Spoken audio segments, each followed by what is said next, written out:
And thank you for the opening words. I feel like Elder Hillier kind of made all of my points for me, so we can just launch into the conversation. No, it was really beautiful to have that grounding.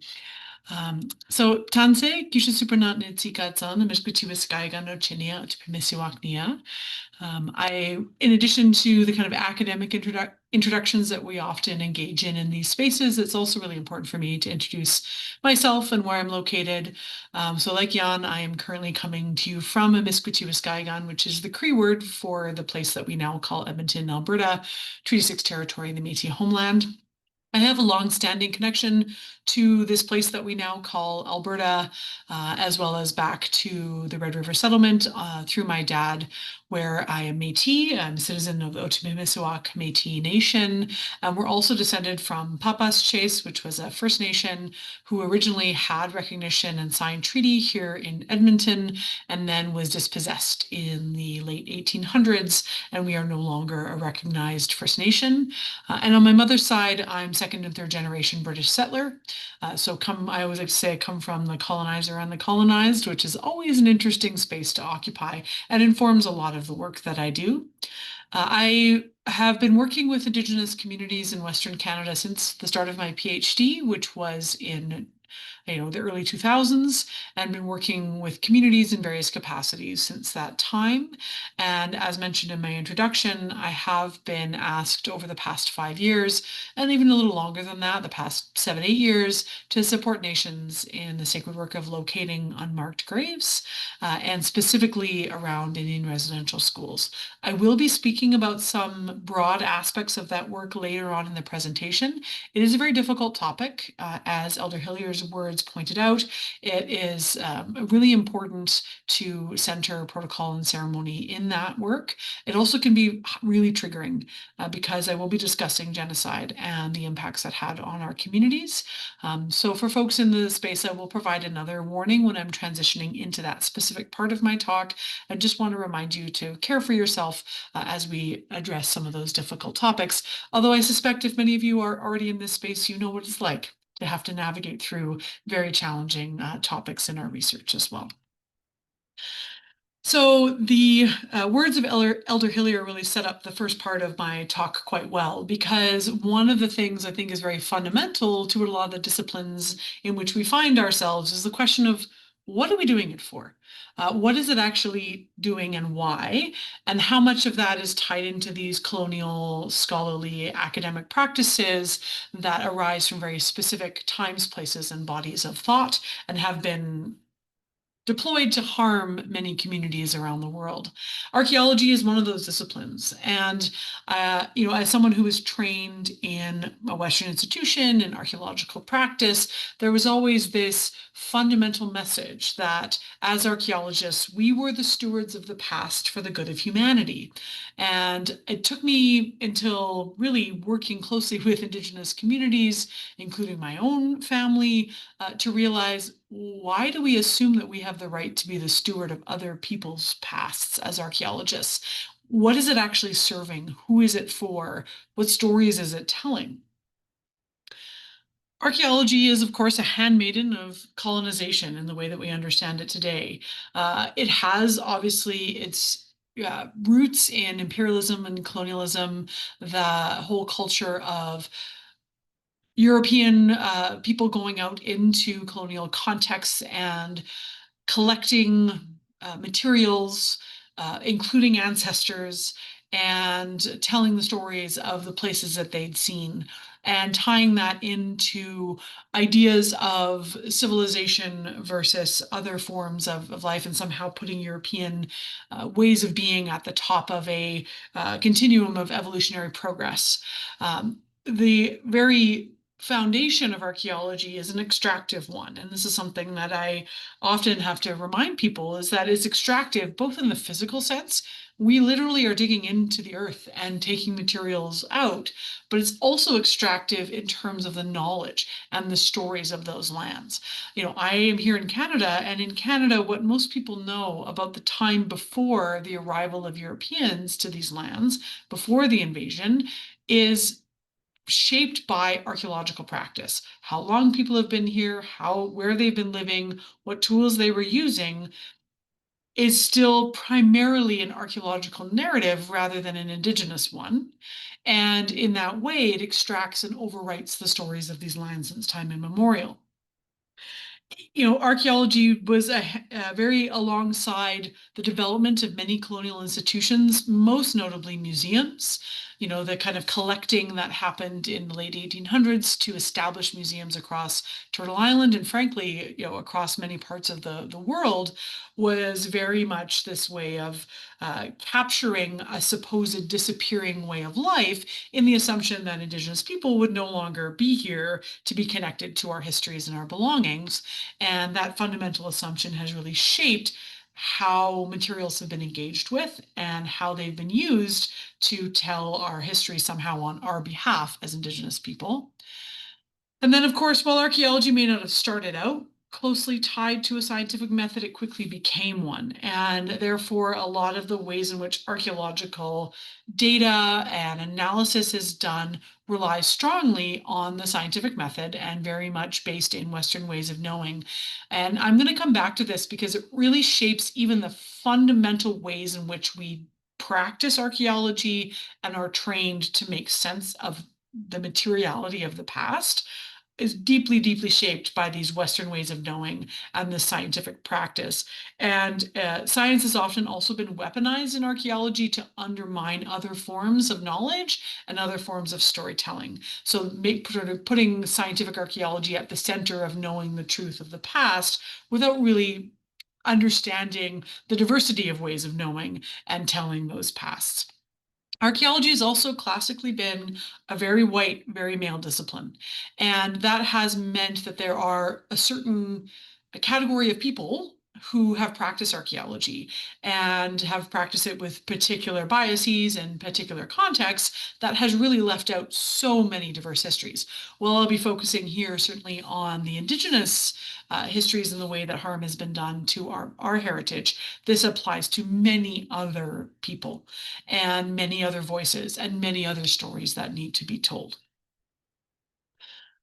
I also like to ground a lot of my talks these days in the question around our own rights to our own heritage. So a couple of slides ago, I was talking about this idea that archaeologists were trained to be the stewards of the past for the good of humanity. And what gives us that right? Well, in Indigenous contexts, if we're not Indigenous people, we don't have that right because Indigenous peoples are the rights holders. We have the right to practice our cultures, to care for our belongings, to care for our ancestors, and to make sure that we have the ability to decide what happens with our archaeological and historic sites. These rights are inherent, but they are articulated in the United Nations Declaration on the Rights of Indigenous People.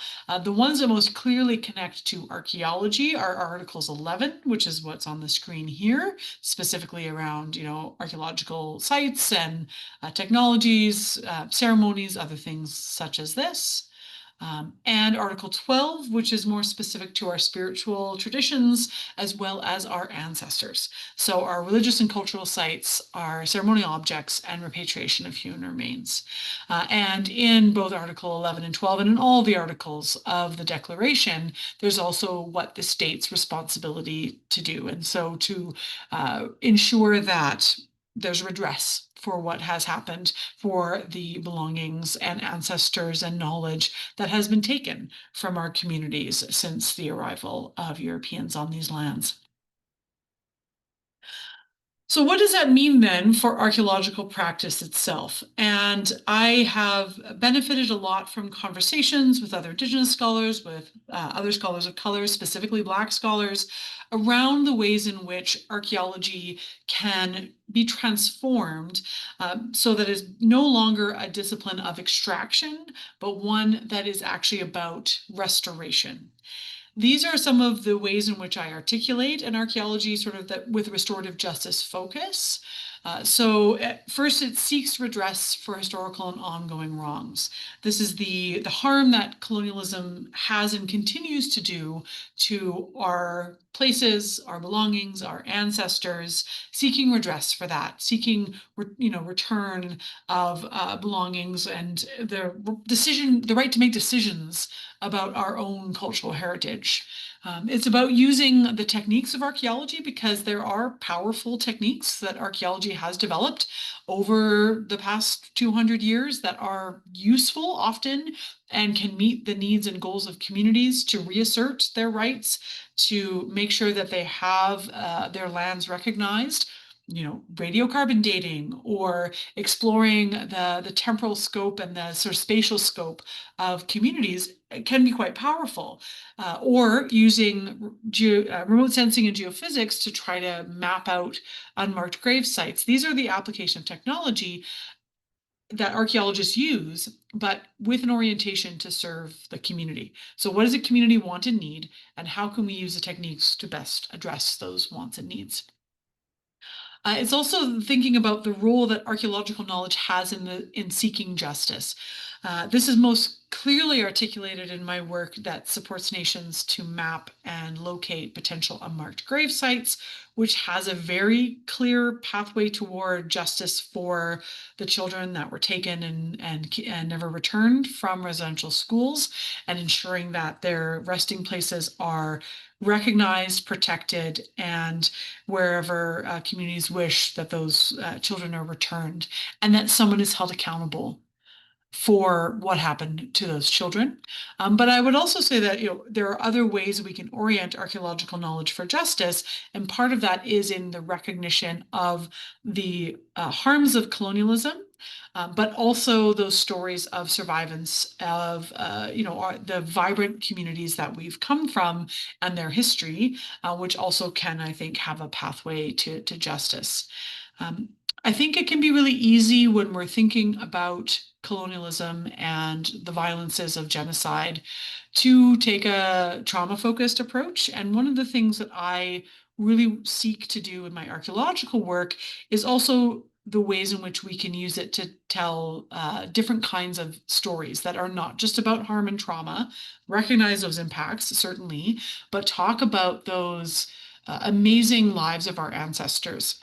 It's very powerful for me when I get to connect with my own family's history and looking at where we lived and what we did. And yes, there's trauma, and yes, there's dispossession, and yes, there's removal, but there's also amazing ways of life and stories that emerge from that. And I think when we can make space for a diverse storytelling of the past, it enriches our understanding of what it means to be human in this world.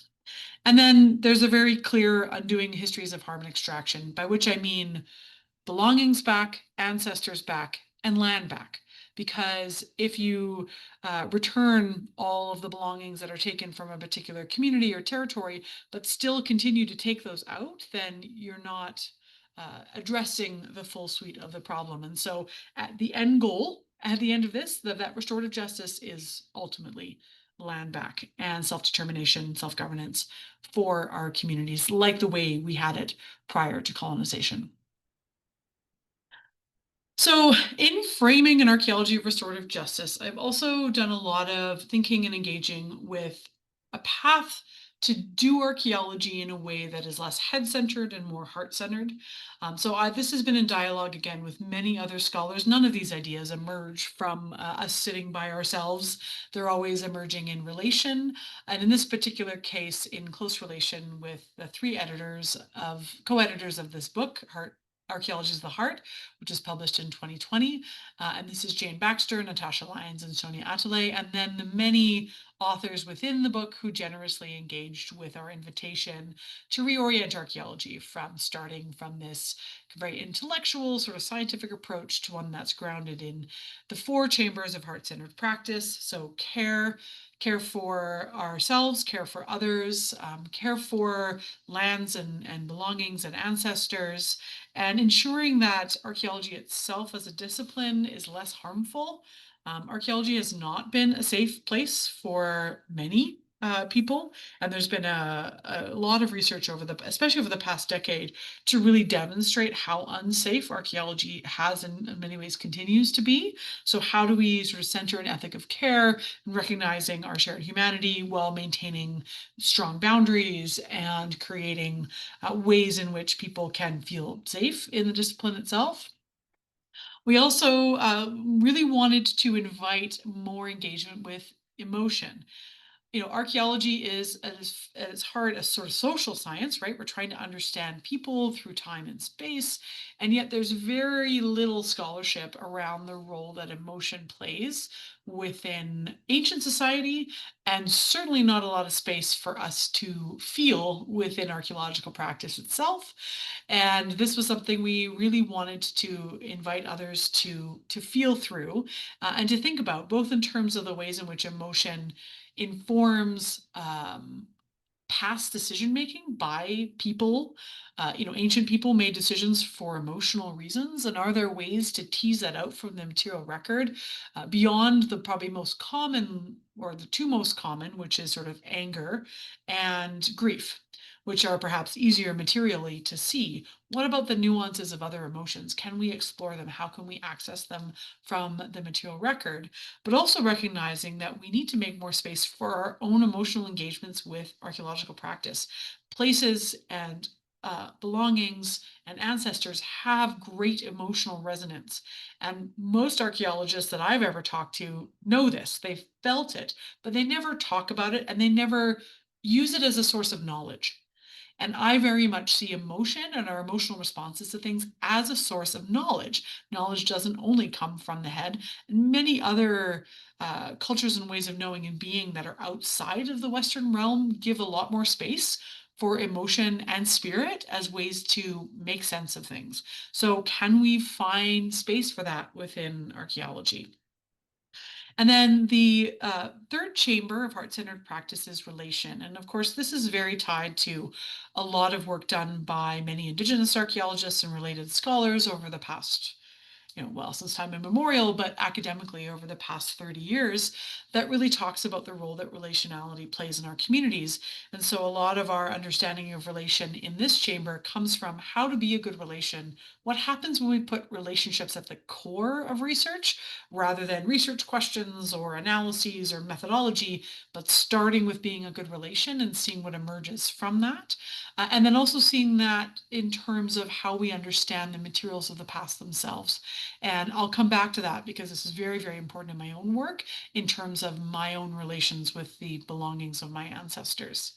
And then the fourth chamber is rigor. And part of the reason that this is a core component to heart centered practice is because we expected, and have gotten some critique of being like, well, this is not rigorous. When you're talking about emotion and care and relation, where's the rigor? And my point is, one, of course, there is rigor through all of this, but every system of knowledge has internal rigor. So knowledge is not a free for all outside of science.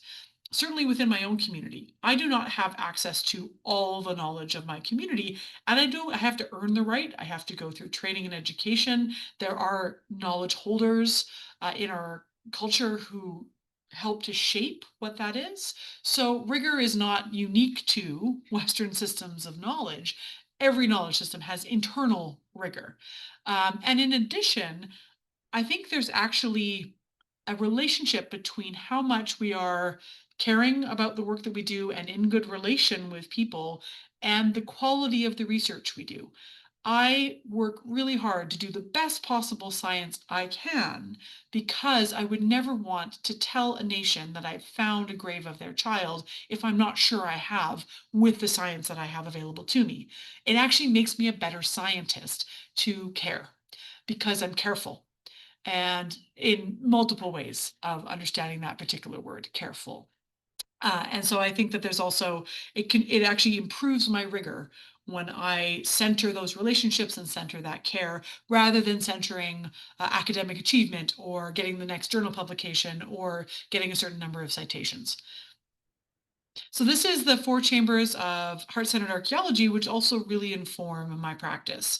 So what I want to do now that I've given you a bit of this grounding is walk you through two kind of case studies in how I put these actually into practice in my field, and then we'll have an opportunity to talk a little bit about some of the issues that I've raised here. So the first one is what I like to say, the research that really fills my heart and fills my cup in order to be able to do the very heavy and difficult work that I do around unmarked graves, and that is my Métis archaeological work. So I've been working doing Métis archaeology now for well over a decade and really kind of establishing a different approach to how we understand Métis history through the archaeological record itself. And thinking about why I wanted to take a different approach was because the ways in which Métis has been misinterpreted within Canada, and I would say in many ways beyond, has been very much reflected in the archaeological work that has been done or not done on our own history. There remains a tendency in certainly some parts of Canada to think about Métis people as being merely Indigenous people with mixed Indigenous and non-Indigenous ancestry. So having an Indigenous ancestor, having a non-Indigenous ancestor makes you Métis. And this is something that I think remains quite prevalent and is being used and mobilized politically in problematic ways in Canada.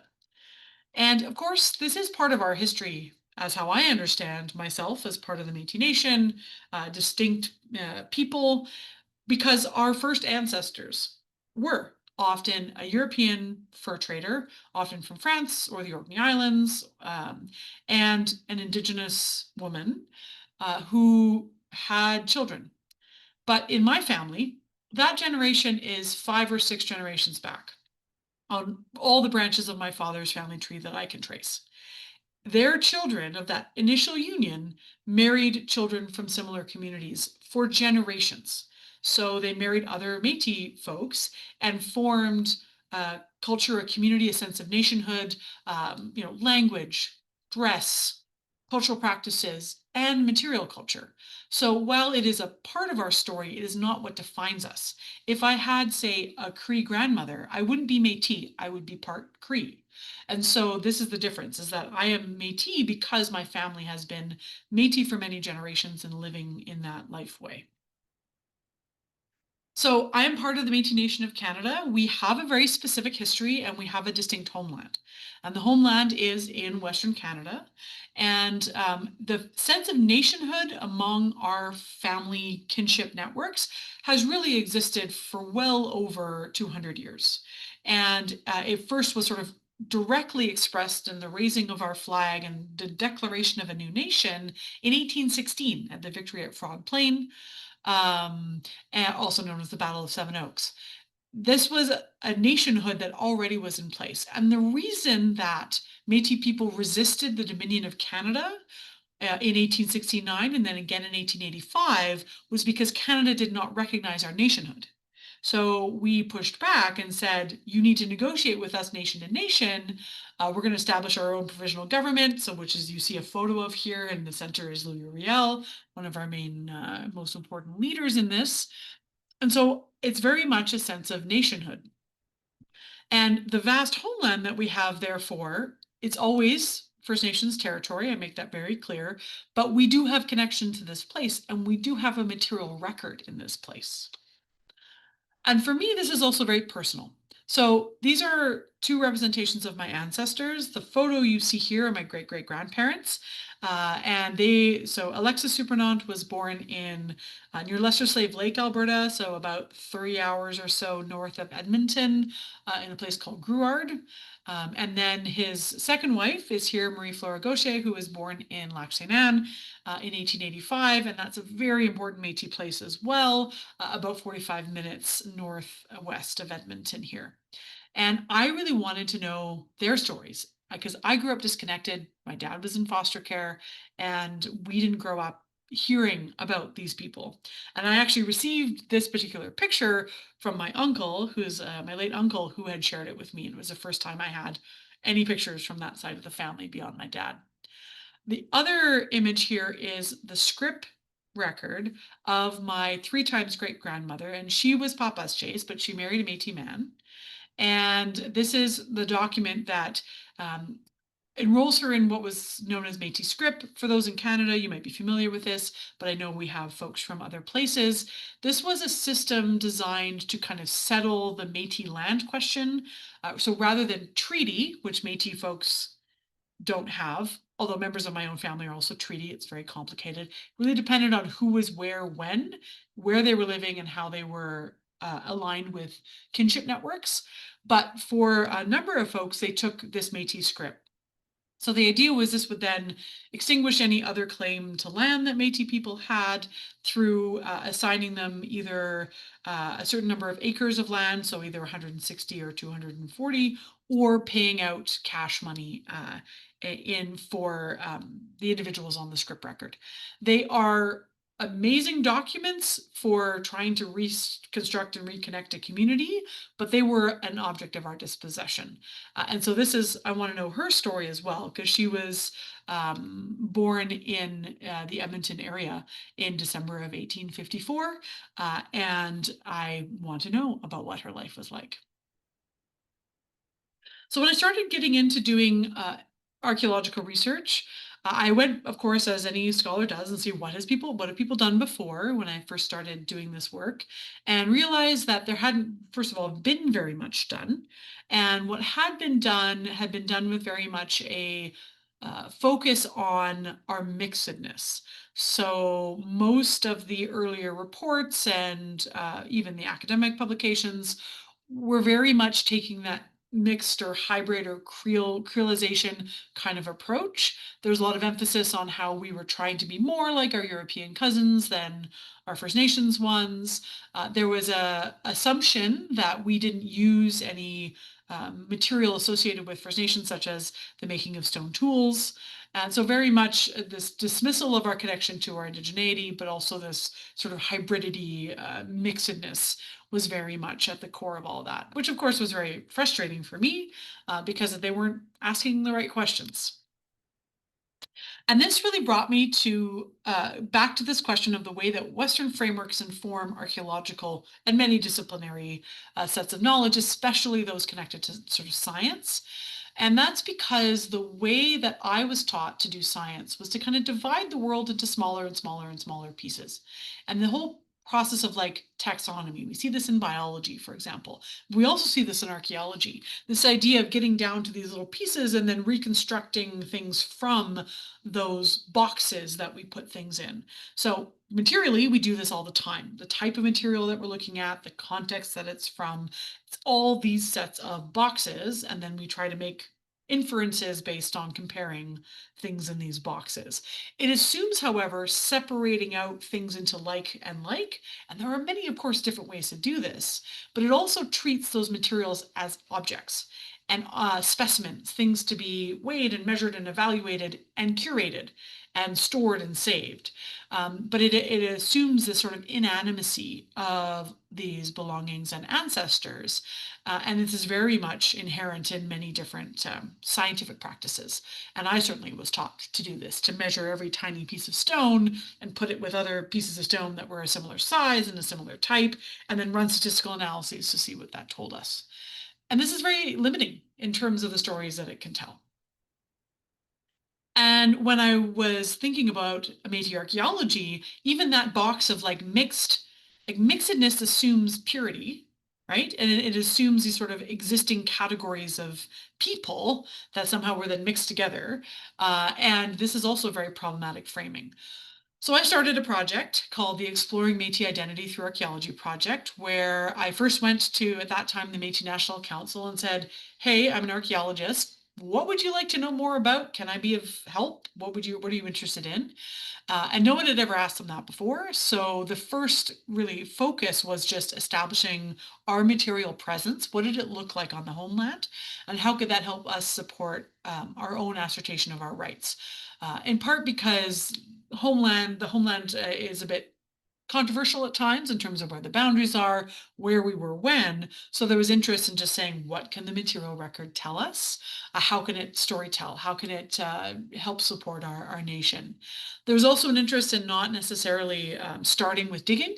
So we really focused on developing non-invasive or less invasive methods, things we could learn from the air or from the surface. So I have a whole fleet of drones, for example, one of which you see here flying the Métis flag over a Métis archaeological site. But we also do other sort of technical things with our drones, and really starting, more importantly, to center Métis ways of knowing within archaeology. So moving from an archaeology of the Métis so archaeological practice where we study Métis people, to a Métis-centered archaeology. So what does that look like? And I was very much still on my learning journey, and I still am. But as I've had the opportunity to engage more, I've learned what this might look like, and what kind of ceremonies and protocols and stories that we might engage. And what became very clear to me is that a Métis approach to archaeology was one that was about connection, not separation. So while we might still look at materials from a particular context, our question is not what box do these go in and how do we analyze them? The question is more what relations do they have? How are they connected? How do they help us tell the story of who we are as a people? How do they connect to the present and the future and not just the past? And this really brought me to the sense of the necessary interweaving of the various types of characteristics of Métis society and the materials that I was finding into a fuller, more interconnected picture. And for me, this was very much connected to weaving. You'll see this sometimes talked about in other ways. Braiding is a very common one. But when I'm using the sense of interconnection, I'm really thinking about this not so much in terms of like a Western way of knowing and an Indigenous or Métis way of knowing, but really about the different ways that our understanding of who we are as Métis weave together to tell our story.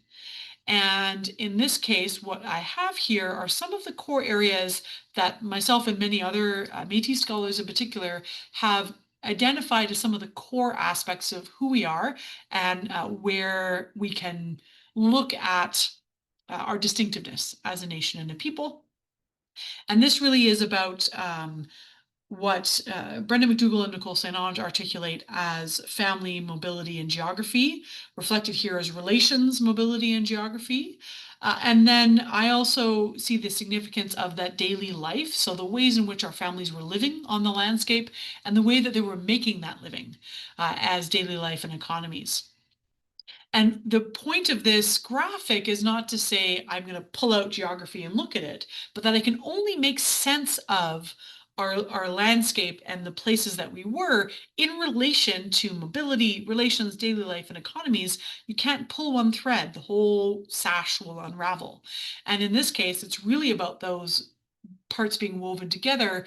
And that's the way we come to a fuller picture of who we are from a Métis perspective. And you'll notice that the dominant color in this graphic is red, and then the red threads are relations, because relations and relationality are really at the heart of this. So I want to just provide a brief example.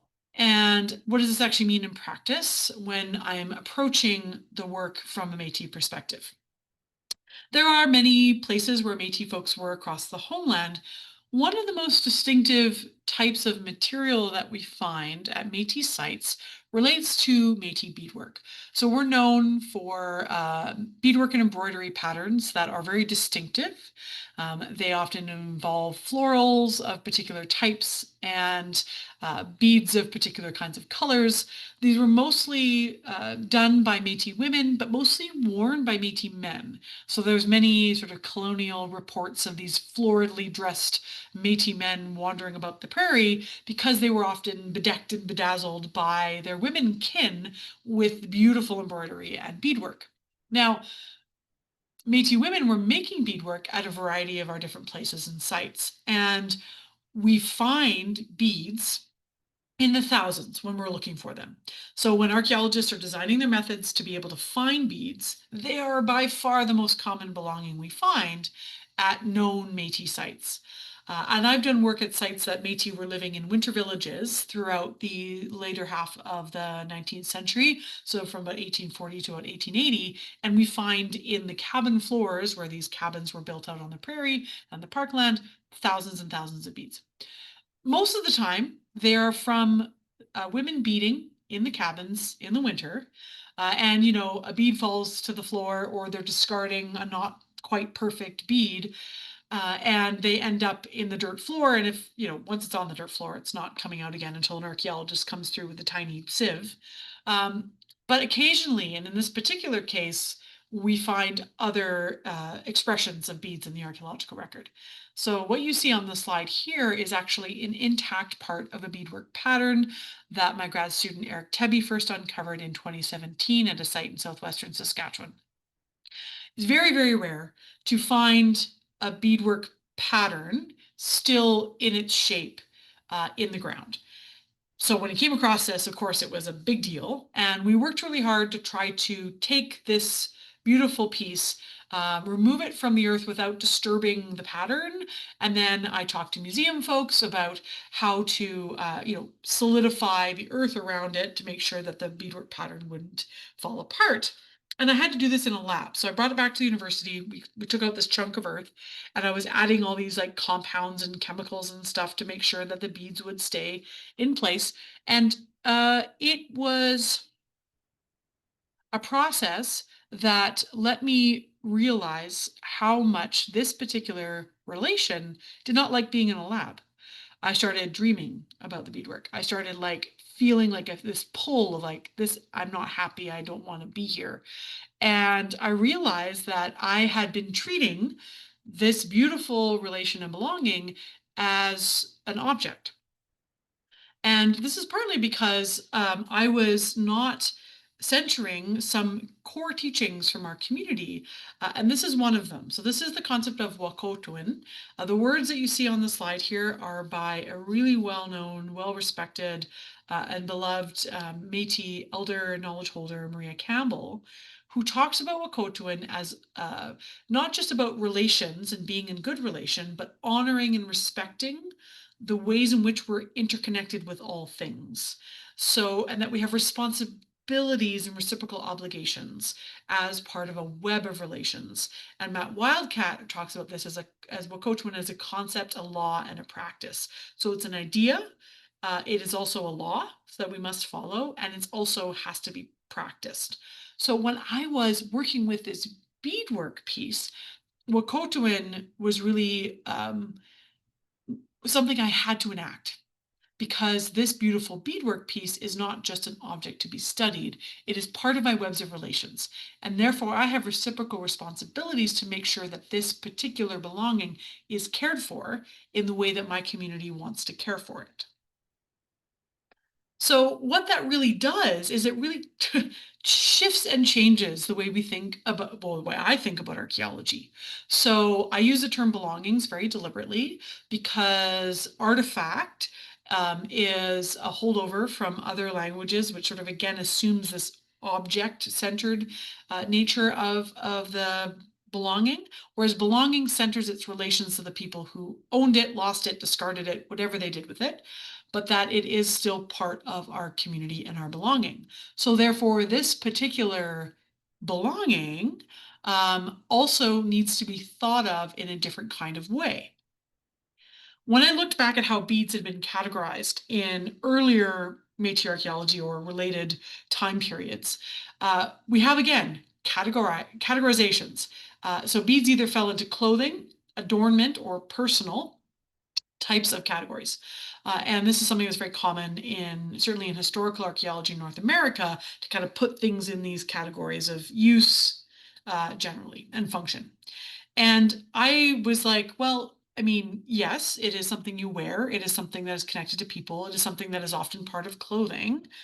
But to me, beads are relations, not objects. So as opposed to thinking of it as like clothing, thinking of it as one of the many relations that we have, because beadwork also really represents the relations between humans, between humans and plants and their relatives. And now these beads who come back into our into the present need to be back into relation with our community and not just put into baggies and put in a warehouse in a museum somewhere. We have the right to care for these belongings, and sending this belonging to a museum, which I'm required to do by law, is not care. It is not bringing it into relation with my community. So I'm working hard to try to think about ways to shift the practice and the frameworks and the legislation that govern archaeology in the lands that we know as Canada, because I can't currently care for this the way that I want to. Although it is actually technically still in my office, I haven't sent it to the museum yet. It is actually within reach right now because it wanted to be visited. It wanted to be in relation. My Métis relatives come to see me. They come also to visit with the beadwork. And this is a very different orientation to archaeology than I was taught. So that's the work that really fills my cup and really brings me a lot of joy. I'm now going to transition into speaking a little bit about the other aspect of my work that I've been called to do over the last several years, and that is the sacred work of locating potential unmarked graves and helping to support communities in that very difficult, heartbreaking, and sacred work. So this is the time in which I will be shifting into talking about children who were taken from their communities, who died at or were killed at Indian residential schools. And so just a reminder that this is a very heavy topic and that, I encourage you to care for yourself, whatever that means for you. Starting with some background, of course, residential schools were a government funded church run system designed to take Indigenous children away from their communities and train them to be white Christian members of society. So this idea that they were to be assimilated, they were to be removed from any semblance of being connected to their language, their culture, their family. And the idea was to assimilate them into Canadian society. It was a tool of genocide and has been recognized as such by unanimously by the government of Canada in 2022. The residential school system ran for over 150 years, and tens and tens of thousands of children were forcibly taken from their communities, often over hundreds or thousands of kilometers away from home, and indoctrinated into these systems.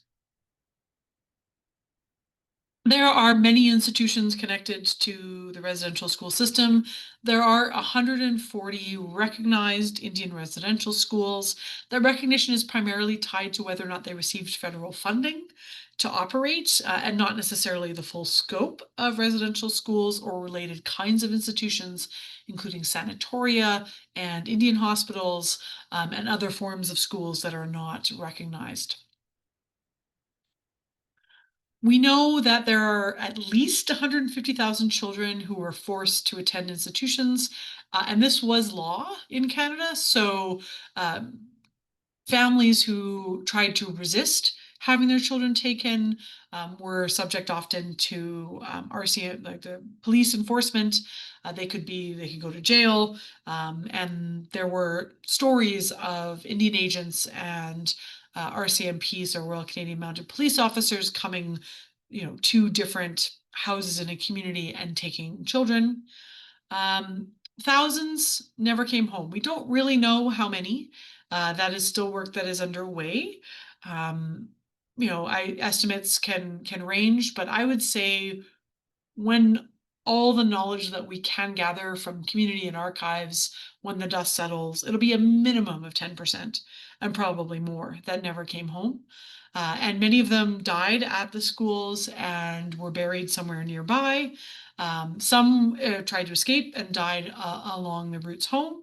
Others were likely killed, and there are certainly stories and witnessing of very violent acts against these children. And so there's a whole range of reasons why children died. But in general, they died as a result of being in the residential schools. These places had poor sanitation, malnutrition, children were not given medical care when they were needed to, and when they died, many families were never told about their death, given a chance to locate their place of burial. And even if those burials had, say, happened in a cemetery near the school and given a white cross or some other kind of temporary marker, those are no longer known. And often, in some cases, I've seen where they've been completely erased from the landscape. You would never know that there was even a cemetery there at one time. So the search is underway to locate these graves across the country. This work, I would say, has been happening for decades. Communities have been advocating for it, and there are colleagues that I know who've been working on locating unmarked graves for well over, a decade, decade and a half. in order to use this technology. But in the Truth and Reconciliation Commission, which wrapped up its work and released its final report 10 years ago, they had 94 calls to action. There's a set of them related to missing children. I will note that the Truth and Reconciliation Commission was really focused on witnessing survivors' testimonies, ensuring that survivors had compensation for what happened to them, and sort of charting a path for building a different relationship with Canada. It was not focused on locating children who didn't come home, but because it came up so often in survivor testimony, they wrote a whole chapter in their final report on missing children and unmarked burials and dedicated a series of calls to action specifically related to missing children. The work that I do relates to this specific call to action, which is call to action 74, specifically about figuring out the location of the burials of children and trying to support commemoration and reburial as needed. The 71 through 76 all relate to aspects of missing children, but the call that's most relevant for my particular work is this one. So that was released in 2015. I first got contacted by a community to do residential schools survey work in 2018, but everything changed in May of 2021 when Tk'emlúps Secwépemc made an announcement initially of 215 children in graves, later amended to 200 areas of interest identified with ground penetrating radar. The 215 number, though, still resonates because it made worldwide headlines. It became a story across everywhere. I mean, I have done interviews with, probably, I've done over 200 interviews around this issue with news organizations from more than 10 countries. So this has became a really, really big story everywhere. And while this was already known to many of us, it came as a shock to many. They're looking at the kind of scope and scale of the missing really sort of created this shockwave, I would say, throughout the world. So what happens after May 2021? The Canadian government and the various provincial governments in Canada start committing resources, saying they're going to provide money to support nations to do this. Many nations who've been wanting to do this for many years started being, okay, now we have resources, let's get this done. Let's, have the technology come out here and scan and trying to figure out where our children are. I mentioned those 140 different locations, and every single First Nation, Métis, and Inuit community also had children taken to institutions similar to this. Way more demand than there was existing expertise, which actually led to all kinds of challenges in the end, including the establishment of these consulting companies who were not doing very good work in this space, because it was just the scope and scale of this is immense. And even talking with folks who do this kind of related work around, tracing burials of missing and disappeared in other conflict contexts, there's nothing quite like this that has ever been attempted because of the amount of landmass that we're looking at, the amount of different locations, and then the time period. Because we're, children who died in 1840s at the Mohawk Institute and children who died in the 1960s and everywhere in between. So there was a real emphasis initially on using technology to scan the grounds to find unmarked graves. And that was partly because at the beginning there was this sense that ground penetrating radar was sort of the silver bullet. It was like going to find the children. Ground penetrating radar has benefit, but it cannot locate children's graves. It can locate grave-like shapes in good conditions in the ground. But I will really want to emphasize something important, which is there's been this sense that we're now using technology to prove that children went missing. We are not doing that. We already know that. It's a well-established fact in community and in the historical record. What ground searching is doing is trying to figure out where they are. So where are the locations where children are buried? How many, potential graves can we find to support protection, commemoration, and then further investigation for communities? My work ends at the surface, so I don't do exhumation or excavation of burial sites specifically, and many communities don't want to. They want to know where they are so they can protect them, they can commemorate them, they can do ceremony, but not necessarily digging them up. And of course, this hugely triggered trauma for all survivors, intergenerational survivors, community, and there weren't necessarily enough immediate supports in place to support those who were suffering. And we see effects of that continuing today. What's really interesting to me, and coming back to the points that I was making about archaeology's very negative history with community, is that archaeologists became trusted partners in a lot of this work. So I am the chair and principal investigator on a network of primarily academic archaeologists who've been asked by community partners to undertake this work. And this is something where like, I don't go out to community and say, hey, can I come search for unmarked graves? They come to me. And they come to my colleagues, and then we do our best to use the techniques that we have to be able to find these potential unmarked graves locations and have been doing so for decades. We also use the tools like remote sensing and geophysics in ways that make the most sense for the kinds of things we're looking for. So like an engineer or a geophysicist would use the technology quite differently than we do. So it's easily sort of transferable to these questions. And also archaeology has done a lot of work to repair relations with Indigenous communities over the past several decades, to the point that I used to be go into community and they would jokingly call me a grave robber. And now they're asking me to come and find graves because they trust that I'm not going to go and dig them up and I'm not going to take them away. I'm just there to help. I just want to make a few quick points about process and challenges before we can talk a little bit about have some conversation about what I've shared. It was really important that when we come into doing work around unmarked graves, to take an approach that is very community centered, that is not about research. I don't publish on the results of residential school unmarked grave searches. I have co-published on one historical burial ground search that a community wanted done and was very enthusiastic about publishing. But this is not about research. This is really about how can we use the techniques and skills that we have to provide what the community needs. It is a deeply emotional process for everyone involved, especially for community, but also for search teams. This is not easy work. We always start in community and follow their lead. What do they want done? Where do they want it done? We try to inform them about what's possible with the techniques that we have, and then help to design an approach to a search that is grounded in that community interest. We always start in ceremony, and that will vary. There are many different nations who have many different kinds of ceremony around this. We completely, defer to them about what those ceremonies are. And if if the search team who's going to be on the ground can or cannot be involved. Although it's always better for us if there's an opportunity to do some kind of ceremony with the community. And then I have my own practices that I use as well. We also start with, what do you already know about where people and children might be buried? What do survivors know? What do community members know?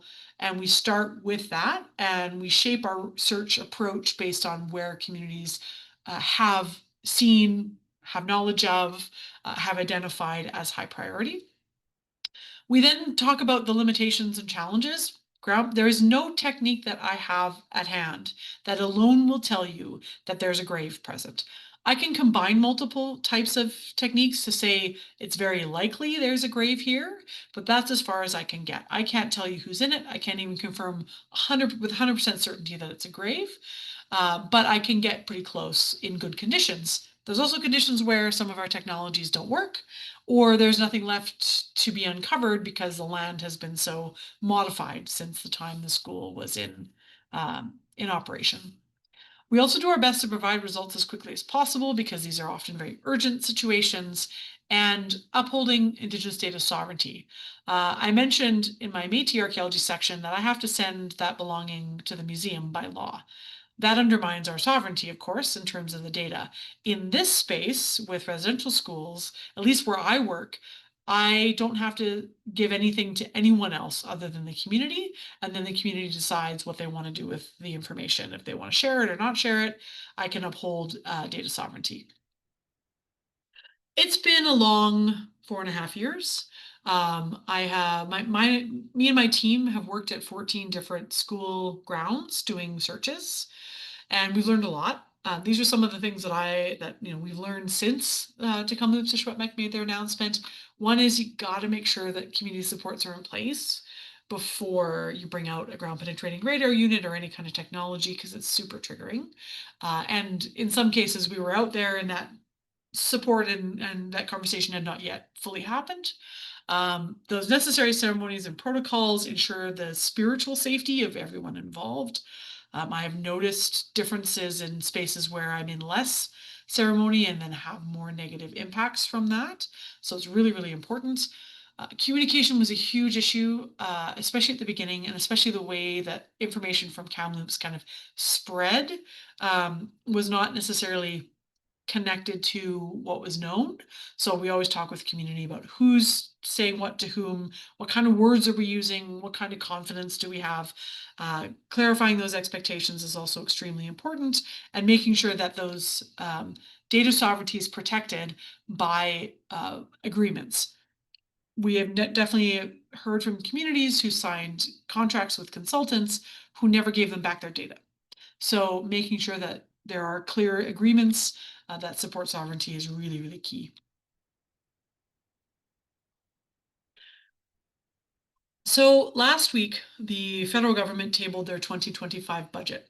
And there are many barriers to this work, but right now, the number one barrier is that the government is no longer committing any funding for communities to do this. That means all of the existing funding agreements will wrap up in the next year and a half, and then there will be nothing. And this work has barely begun. The scale, the scope, the challenge of this is immense. There's not enough time. The scale is, again, over the entirety of the lands we call Canada, every nation, 140 recognized schools, and all these related institutions. A lot of this work has started, but none of it has finished. And if communities don't have the capacity to continue it, it's just going to be left as an open wound again. And so it's very, very frustrating at this moment because this has really fallen off a lot of people's priority list who are making decisions about this. But we're nowhere near done. No school is anywhere near done. No nation is anywhere near done. But without the support, what's going to happen? What's going to happen to the information that we've gathered so far? It's really, really unclear right now. So that is right now the number one barrier. The second most important barrier is the rise of denialism. This has become very loud over especially the last 2 to 3 years, but it's been happening since Tecumseh and even before then. Tecumseh made their announcement. There's really been this focusing in on, GPR doesn't find graves. They don't know what they're looking at. No bodies have been found. Super harmful language, trying to undermine the work that's being done, the knowledge that we have already, and also really trying to downplay the impacts of residential schools. They were positive. They gave, people an education. They were, many people see what's happened over the last several years as an attack on Christianity, for example. Really, really problematic, but denialists are getting platformed and they have very loud voices. And this has caused a lot of challenging community. One of the communities I was working with, there was an elder on the sort of guiding committee, a survivor, who was saying, we have to dig up those graves so that we can prove the denialists wrong. And that broke my heart because if a nation or if a community chooses to dig up a child to try to return them home, that's one thing. To do it to prove to denialists that there are graves, that is not the right reason. They should never be in that position to feel forced into digging up a child in order to prove to someone that that child is there. We already have extensive knowledge about what happened to these children. We don't need those remains, but also there have been children who have been found, and it's just really, really harmful rhetoric that's happening right now. And I've actually given talks where folks show up and try to disrupt things because they're trying to deny what we're doing and the truth. So on that hopeful note, at the end of the day, myself, my colleagues, and the students who come to work with me at the Institute, we're really committed to shifting the way that archaeological practice has been done, and needs to be done for the future. So setting a new course where archaeology is done on behalf of communities in service of community needs and interests. So this is different than like collaboration where it's like, I have an idea, I'm going to go talk to community and they have an idea and we work together. This is really much community driven or community led. We start with going in and saying, hey, what do you want to know? And then we shape an approach to it based on our knowledge and expertise, bring it back to community for engagement. But there's a lot of barriers to this practice, both within the academy and beyond. I'm certainly happy to talk a little bit about that more in the conversation, because the academy still doesn't really recognize, well, this type of work as scholarship. Um, but at the end of the day, what are we doing this for? And who is it serving is the core questions. And so if we do archaeology from the heart that has a commitment to restorative justice, I really do believe we can build a different path forward, one that is more just, that is more equitable, and that is more care centered, and to build a better future. And specifically for me, for building a better future for my daughter and for the generations to come. Hi, hi, Kenneth Scompton. Thank you for